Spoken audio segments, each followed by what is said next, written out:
Thank you for joining us today for another installment of Frost & Sullivan's exciting podcast series, highlighting key disruptive technologies, growth opportunities, economic trends, new business models, industry convergence, emerging geographies, and much more.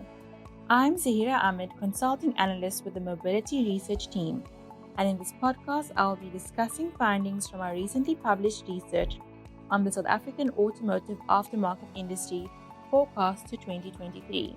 This research provides a background economic analysis to enable a better understanding of the trends and challenges impacting the aftermarket.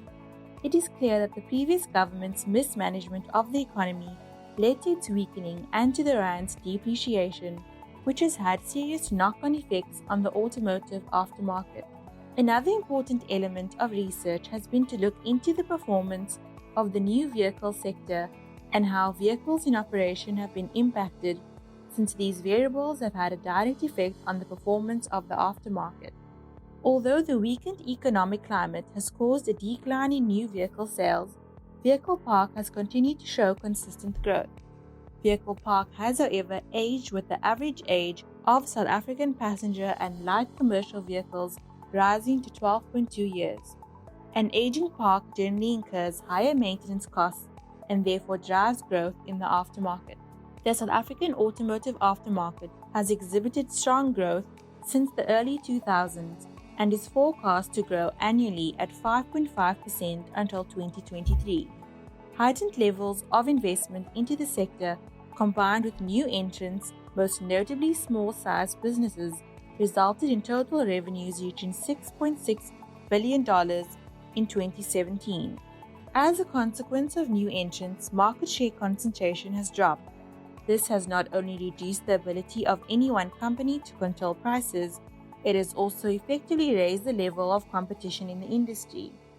Tires remain the largest generator of revenue in the industry, followed closely by service parts and accessories. South Africa's laggard status as an electric vehicle adopter means it will remain oriented towards servicing and replacement parts, even while the advanced markets of the US and Europe gradually move toward electric components for the drivetrain.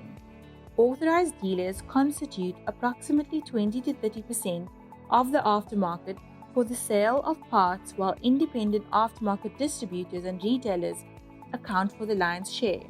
The introduction of the right to repair policy in South Africa is expected to have a significant impact on both aftermarket retailers and the repair industry. The policy aims to spur competition among industry players by lowering barriers to entry and then ultimately reducing the price of servicing and repairing vehicles which remain under warranty from the factory. The local industry is faced with significant change. The adoption of online retail and the right to repair policy will challenge businesses in the short to medium term. The adoption of new business models and establishment of new partnerships will be essential to achieving strong growth up to 2023. Thank you for listening to this quick snapshot on the South African automotive aftermarket industry forecast to 2023. We hope you enjoyed the session. For further insights, please join us for future podcasts. To get started, email us at digital@frost.com. Thank you for your time.